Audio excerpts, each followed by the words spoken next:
I want to teach you a 3-step process to getting out of debt using your 401k. And this is something that most people don't even know about. Right now, the average American is paying over 10% on their debts, 20% on their credit cards, and not only that, 12% on their loans. And that money is leaving your family forever, and it's gone. But you're already sitting on the solution, your 401k. And the best part is I'm gonna walk you through the 3 steps you need to know in order to wipe out all your debt, but also build wealth for your retirement at the exact same time. My name's Chris Naugle, and this is What Now? What's next for you being your own banker? So let's just keep this really simple. Why are you putting money in your 401k? Let's break it down to why.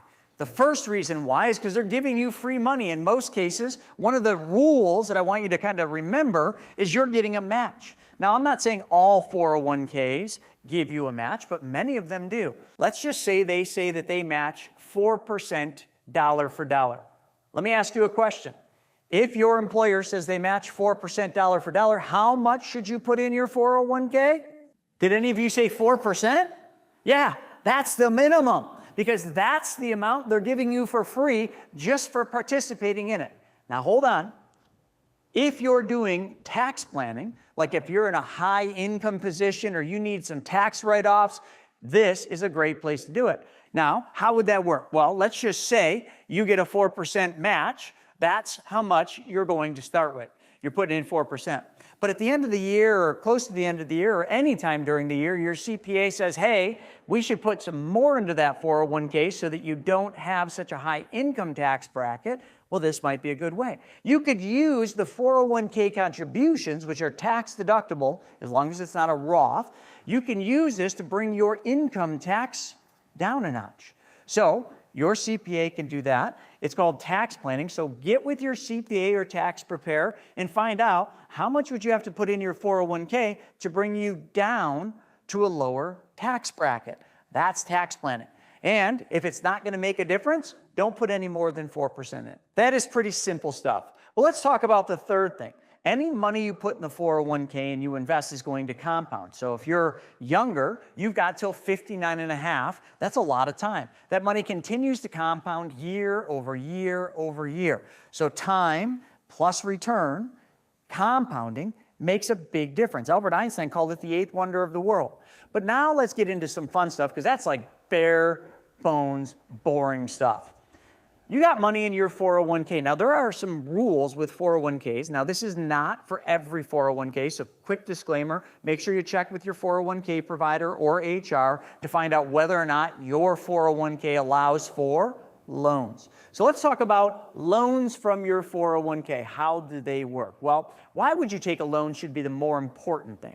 You're not going to take a loan to go on a vacation. Please don't take a loan to go buy a new vehicle, although that could work if you understood how to be the bank. But what I want you to focus on is something that I know most Americans have, and that is good old American debt. Why did I say American debt? Because Americans are in debt. That's why.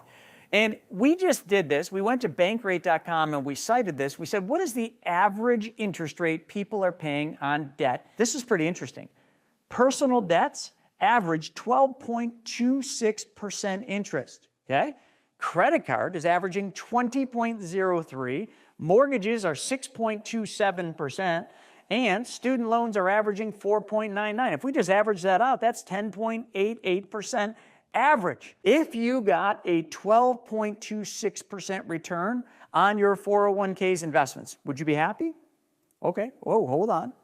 Some of you aren't happy, greedy bastards. How about if you got 20.03% return on your 401k investments? Would you be happy? Some of you are like, well, that'd be a good start. Great. What if you could get those returns guaranteed? Game changer, right? Because if you're striving to get 12.26, 20%, 6.27, 4.99, none of those returns in investments are guaranteed, because that's exactly why. They're investments. They have no guarantees. But if you didn't have debt, that would provide a good return, right? It'd certainly provide more cash flow in your family. So let's just use a scenario where someone has $50,000 that they have saved up in their 401k. Forget about what you're invested in, but let's just say over on this side, you had $50,000 in debts spread out between personal loans, credit cards, mortgages, student loans, and whatever. You are averaging 10.88% in interest that you're giving away on your debts. Stay with me. We come over to your 401k. Now, if it was right now, one thing I can tell you is your investments are sitting, well, at least the markets are sitting at all-time highs. Is that good? Well, let me preface Warren Buffett. He's a pretty smart investor, right? Warren Buffett said, buy low, which you've been doing. You've been putting your money in consistently, buying low by dollar cost averaging. And then Warren Buffett says, buy low, but sell high. Remember I just said the markets are at all-time highs, so wouldn't that be a good time to be like, well, sell high? And then he goes on to say, and don't lose money, which is kind of a joke. It's kind of a rub because it's like if you buy low and you sell high, well, then you don't lose money. So here's what we're going to do. We know we got $50,000 in debt in this particular example. And we got $50,000 in our 401k that we're trying and risking and investing money trying to get the best return. Here's what we're going to do. We're going to take a loan from your 401k. Now, there are some rules. Typically, the rule states that you can take $50,000 or 50%, whichever is less. So what I'm going to have to do is to get $50,000 out, I got to increase the amount in your 401k to 100. Did that make sense? Because if you could take $50,000 in loans or 50%, whichever is greater, I think if I'm saying that right, you would need $100,000 at 50% to get 50 grand. So we're going to do that. We're going to take a loan for $50,000 and they're going to deposit that 50 grand in your bank account. So this is your bank account. We'll just make it, that's your bank, okay? So now you got 50 grand in your bank. Now, there's some things that we must understand. When you take a loan from your 401k, this is going to suck, but your 401k provider is going to require you to repay that loan. Can you believe that? Your own money, and you got to repay your loan? Well, you don't have to, but if you don't, you're going to pay taxes and probably early penalties for taking that money out pre-59.5. But when you take a loan, your 401k is going to charge you interest. Well, that probably pisses you off even more. It's my money. Why would I pay interest on my money? Hang on.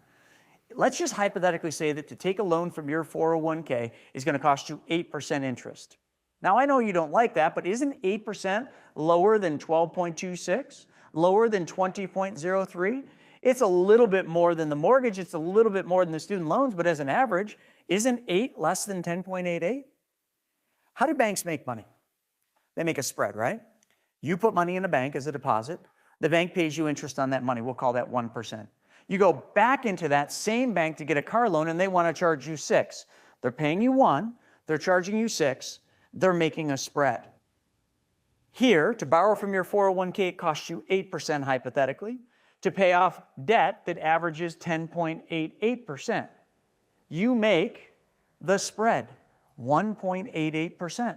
Now, I know it's not a lot, but it's certainly not bad. But you know what else you do? You take back all the cash flow. Let's say this $50,000 in debt is costing you $1,000 a month. That sucks. That's $1,000 that you have less every month to buy groceries, to go out and have dinner with your family, to go to the movies, to go on vacations. You get the drift. It's $1,000 gone from your family forever. We're going to fix that. We're going to make your life better today by using your 401k, which is for tomorrow, that's going to benefit you tomorrow by giving you more money for retirement someday. I know that was a lot of wordsmithing, but you get it, right? We're going to make your life better today while still allowing you to save for tomorrow, the best of both worlds. And we're going to do that by taking the money out of your 401k. Now, here's the downside. When you take the money out of your 401k, remember I said you're going to take the money out of the 401k. Your provider is going to give you $50,000, which means the money comes out of the investments. When is the best time to take money out of the markets? Here at the top or here close to the bottom? Stupid question. High, right? Buy low, sell high. So right now would be one of the best times. So you got the 50 grand. What we're going to do with that 50 grand is we are going to go through and we're going to pay your debts off. And we're going to pay them off, well, because you got the full amount, but let's just say you didn't have the full amount to pay all your debts off. You would go from lowest balance to highest balance. But here, we're just going to pay them all off. All the debts are now paid off. Let's come back over to the 401k. Remember I said one of the bad things is we got to take the money out of the market. The market was earning you money, but now we just took it out. So we took it out of the market at the highest point, so it's not earning for you anymore. So now we got to make that money earn for you. Well, how we're going to do that is we're going to take the same $1,000 that you were giving to all these debts, and we're going to take that money and we're going to repay the 401k. But you know what? You're already doing that. Because in order to take the money from your 401k, your plan administrator required you to repay that money. I said this earlier. You have to pay that money plus interest. Every pay period, they're going to figure out how much has to be repaid into the 401k. So every time you get a paycheck, it's less. But now you're going to support that because the money you were giving away is now yours. So that $1,000 is effectively what's going to pay your loan back. But we got to get over the monkey on your back. And that was your rub about paying 8% to use your own money. Who gets that 8%? Is it your greedy boss, or so you think your greedy boss? Your boss probably isn't greedy. Or is it that stupid 401k plan that you've got? Are they keeping that 8%? No. You know who gets this 8% interest or whatever that rate is? You do. The 401k plan gets it. So let's just go through the math. Remember I asked you earlier, was a 12.26% return good for your investments? 20%, 6, 4.99, varying answers. You can put it down in the comments which return you like, but we can average it out at 10.88. So when you paid all your debts back and you took the amount you were paying to your debts and you put it back in your 401k, were you not recapturing a 10.88% interest rate? You were. But see, that's not all. You are also repaying the loan per pay period, per paycheck, 8%. So it's the 10.88% average that you just paid off, plus the 8% that they require you to pay yourself back. That 8% interest charged on the loan for your 401k is going back in your 401k. So as long as you're working for that company, as long as you continue to work for that company, as long as you continue to get a paycheck, you are repaying your 401k with interest. Not just any interest today, 8%, that's quite a bit. Plus, by paying your debts off, you just recaptured the interest you were giving away and the cash flow you were giving away. Do you have to put all $1,000 back in your 401k? No. Let's say your 401k loan repayment is $500 a month. That's what it works out to. I know it's per pay period. And you're taking back $1,000, recycling and recapturing. You could use that extra $500, just use it to go enjoy your life. Take a vacation, bring the kids, bring the grandkids. Hell, just go out there and have a dinner. On who? On your 401k, silly. You see, these simple things that I just told you about 401ks, everybody should know this, but nobody does. I ask people all the time, why aren't you using your 401k to pay your debts off? I don't know, I didn't know I could. Have you ever asked? I don't know, I never thought to ask. Start asking questions. Start wanting more. Start desiring more answers. Or start watching my content. You can do that right now by clicking the subscribe button, and right above there's a little bell. Smash that bell and you'll be notified every time I put out new content. This is just a simple video laying out 3 simple rules. Never put in less than a match. Always use your 401k for tax planning in one way or the other. And if you can get to a lower tax bracket because your CPA figures it out, great, put more in. And don't let bugs steal your money. Who are the bugs? The market. Anyway, we got a bug walking across the screen. We're just going to let him roll, okay? And also, tap into compounding interest. But use your 401k to get rid of debts because the debts are burying you, they're burying your family, they're costing your family too much money, and they're keeping you up at night. So, use tomorrow's money to benefit you today.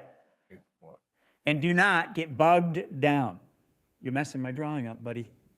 You know, if you like this video, click that like button, throw me a comment, and also check this video out right here. I think you'll love it.